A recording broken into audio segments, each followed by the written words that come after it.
Bonjour les amis, ça va les filles? La pire chose que tu puisses faire, c'est de tout servir à un homme sur un plateau d'argent.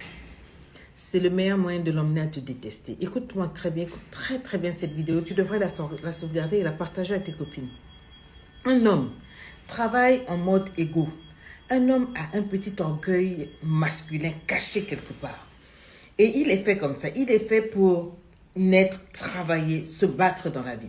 Quand Dieu le créait dans Adam, là, on a dit, toi, tu dois assujettir. C'est en l'homme. Maintenant, s'il se met avec une femme comme toi, tellement tu l'aimes, tu vois que non, il galère un peu, il s'en sort pas. Tu lui dis, non, vraiment, bon, je vais t'aider.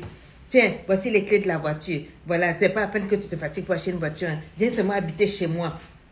Il va venir loger chez toi. Tu payes toutes les factures. Chaque semaine, tu lui donnes de l'argent de poche. Voilà, de quoi est-ce que tu as besoin? C'est-à-dire, tu ne le laisses pas se prendre en charge comme un adulte. Il va prendre tous tes cadeaux. Il va prendre tout ce que tu lui donnes. Mais ce qu'il va te donner en retour, c'est du mépris et du dégoût. Tu vas le dégoûter. Parce que tu ne l'encourages pas à être un homme. Tu ne l'encourages pas à se battre comme un homme pour assujettir son jardin. Son jardin d'Éden, il doit le capturer, il doit l'avoir, il doit l'acquérir à la sueur de son front. C'est ça qui fait de lui un homme. Je ne suis pas en train de dire que tu ne peux pas faire de cadeaux. Je ne suis pas en train de dire que tu ne peux pas aider un homme. Mais il y a des manières d'aider. Aide un homme en lui montrant le chemin, en le guidant, en le conseillant, en priant pour lui. Mais dès le moment où tu te substitues à son travail d'homme, où tu te substitues à son ego qui doit le pousser à aller à la chasse, à trouver son pain quotidien, à dompter, à dominer sa terre, tu deviendras son ennemi. Il va prendre les cadeaux, les montres de luxe, les chaussures de luxe. Il va prendre la maison. Tu peux même lui acheter une maison, tout ça. C'est ce que j'appelle l'amour en sachet. Tu vas acheter son amour. Mais ça ne sera jamais du vrai love.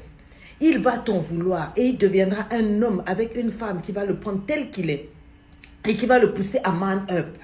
Une femme qui va le pousser à prendre ses responsabilités. C'est là-bas qu'il va aller s'accrocher. Il viendra seulement chez toi pour prendre l'amour en sachet. Je ne sais pas si je me fais comprendre.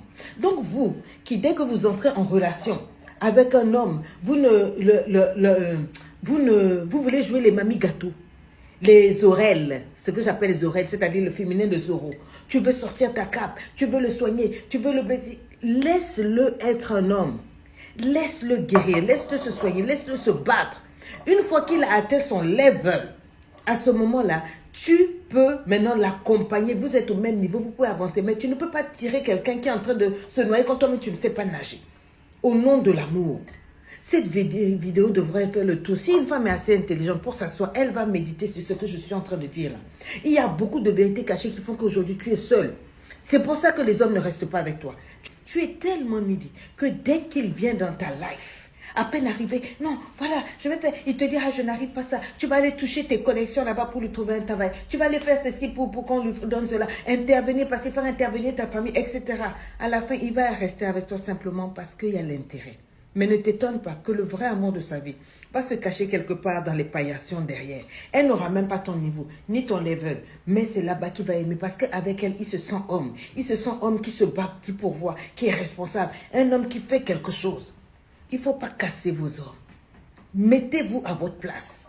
C'est dur quand on aime quelqu'un. Mais le meilleur moyen de l'aimer, c'est de le former, de le laisser devenir. C'est comme ça que vous faites même avec vos fils garçons. Vous aidez jusqu'à un niveau et après vous les laissez se débattre, aiguiser leurs griffes. Parce que le monde n'est pas facile. À moins que tu veuilles faire de lui une femme. Tu seras l'homme et puis lui, il est la femme. Lorsque vous voulez aider quelqu'un, lorsque vous voulez apporter votre secours à une tierce personne dans la vie, n'aidez jamais au-delà de vos moyens. Apportez de l'aide aux gens de manière désintéressée. Ainsi, ça va vous aider à protéger votre cœur. Travaillons sur nous de telle sorte que lorsqu'il nous arrive de vouloir aider les gens, d'accord, qu'on aide les gens avec détachement, sans mettre le cœur, sans mettre les organes. De telle sorte que même si ces personnes-là ne sont pas reconnaissantes, qu'on ne soit pas blessé en fait. De telle sorte que si demain ces personnes-là décident de nous décevoir ou de nous trahir, qu'on ne se sente pas blessé. Ainsi, ça nous permettra de protéger notre cœur contre les blessures intérieures. Vous savez, c'est facile d'être blessé et c'est difficile d'en guérir. C'est très difficile de guérir, de pardonner et d'effacer la douleur, de ne plus ressentir la douleur. Il ne faut jamais aller au-delà de tes moyens pour pouvoir aider parce que tu veux impressionner. Ne le fais pas parce que tu attends que la personne te le rende en retour. Sinon, tu vas passer ta vie à être trahi par les êtres humains. Donc, c'est important d'aider à la hauteur de ses moyens, de telle sorte que si cette personne ne te le rend pas, tu ne seras pas blessé, tu ne seras pas trahi, tu ne seras pas frustré. Ça vous permet de protéger votre cœur contre les blessures inutiles. Donc, apprenez à aider les gens avec le détachement. Parce qu'en fin de compte, aucune action ne se perd. Que ce soit les bonnes comme les mauvaises actions, l'univers s'arrange de telle sorte que chacun puisse recevoir l'équivalent du bien ou du mal qu'il a fait. Et quand tu as compris que lorsque tu poses les bonnes actions, c'est l'univers qui te rémunère, c'est l'univers qui te récompense, je t'assure, ça change tout. Tu ne peux jamais en vouloir à quelqu'un qui ne t'a pas tendu la main en retour de ton bienfait dans sa vie. Tu ne peux jamais en vouloir à quelqu'un. Tu ne vas jamais te plaindre de ce que les gens que tu as aidés n'ont pas été reconnaissants envers toi. Parce qu'en fin de compte, aucune action ne se perd. Ayez tout le temps cela en esprit. C'est pourquoi il est important d'avoir le détachement dans l'aide qu'on apporte aux autres. Et c'est de cette même manière que l'univers nous récompense. Parce que lorsqu'on aide avec calcul, ça veut dire que tu es toi-même ton juge. Tu as pris la place de l'univers en fait. Tu veux te faire justice toi-même. Quand tu passes le temps à aider et à crier sur tous les toits que j'ai fait ceci, on n'a pas fait cela en retour, ça veut dire en fait que tu as déjà reçu ta récompense. Quand tout ce que tu fais est calculé, ce sera difficile pour toi de recevoir le retour ou les bénédictions de ce que tu as fait. Parce que tu as fait avec les calculs, tu as fait parce que aider les gens avec détachement. Parce que quand vous aidez avec détachement, vous appliquez une loi universelle. Vous activez, d'accord, la bénédiction du donner et du recevoir dans votre vie. C'est une loi universelle. Quand tu donnes avec détachement, tu actives automatiquement cette loi-là dans ta vie.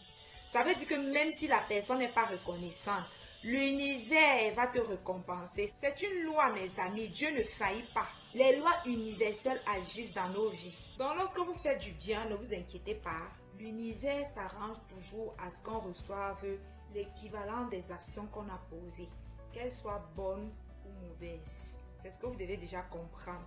Donc, arrêtez de vous infliger les peines. Arrêtez d'être aigri. Arrêtez en fait d'entretenir les blessures que j'ai fait ceci à telle personne, il ne m'a pas rendu le retour. Arrêtez tout ça. Quand vous faites du bien, oubliez et passez à autre chose. Continuez de vivre votre vie comme si de rien n'était. Libérez les gens en fait. Quand tu as l'occasion de faire du bien à quelqu'un, fais-le et libère ton cœur, fais-le et passe ta route. Je t'assure que si tu adoptes ce caractère dans ta vie, il sera difficile que quelqu'un te blesse encore après ce message. Parce que tu ne vas pas t'attacher. Tu ne vas pas t'attacher au bienfait que tu fais. C'est parce qu'on attend tellement des hommes qu'on se retrouve avec les blessures intérieures. On passe le temps à aider avec trop de calculs. Si je donne ça, demain aussi j'attends qu'il fasse ça pour moi ou qu'elle fasse ça pour moi. Quand la personne ne le fait pas comme tu l'attendais, les problèmes commencent. Je ne dis pas qu'on ne peut pas s'attendre à un bienfait vis-à-vis d'une personne qu'on a aidée. Je ne suis pas en train de le dire que ce n'est pas normal, mais ayez un maximum de détachement au cas où ces personnes décidaient de ne pas être reconnaissantes envers vous, pour que cela ne vous affecte pas. La vie te donne vraiment ce à quoi tu penses. Tu ne peux pas recevoir dans ta vie ce que tu ne te crois pas capable d'obtenir ou bien d'accomplir. Et tu accomplis les choses en fonction de quoi? Tu accomplis les choses en fonction de ton degré de conscience. Tu accomplis les choses en fonction de ce à quoi tu penses. Ce à quoi tu penses va aussi déterminer l'expérience que tu vas vivre. Les expériences que tu as dépendent de ton degré de conscience. Tu vois le monde comme tu le vois, parce que tout le monde ne voit pas le monde comme toi, en fonction des pensées que tu as. Si tu arrives justement à aller au-delà de ces pensées limitantes, tu verras que la vie va te donner bien plus que ce que tu avais avant. Pourquoi? Parce que tu as élevé ta pensée. C'est à toi d'élever ta pensée. J'élève ma pensée, je pense autrement, je change ma perception. Parce que lorsque je change ma perception, je vibre plus haut.